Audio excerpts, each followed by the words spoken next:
Hey guys, I got these Easter eggs to review and look at how huge they are.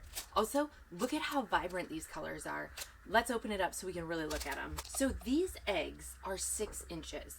These are absolutely huge. I cannot believe it. As you guys can see in reference to my hand, they're huge. Go ahead and mix match the colors if you want to make it a little more fun. Or you can just keep the same color top or bottom. So now, because these are so big, you can fill these with the traditional candy if you want, but you can also fill it with little trinkets or little toys as well to make it a little bit more fun. Also, this is a great idea for kids that are very little.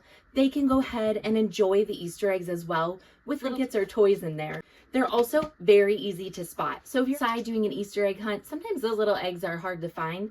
So for the little ones, these are a great option because you could go ahead and put them around the house. You can go ahead and put them outside and they're going to be able to find these easier. They're a great option. It's a plastic, but it's a very durable plastic. So you can save these from year to year. And they're a great fun way to find eggs in the yard or find eggs around the house. So it comes with 6 different eggs. And so these can be spread out throughout the house. You could keep them close, whatever your options are. These are your go-to option. Go check them out.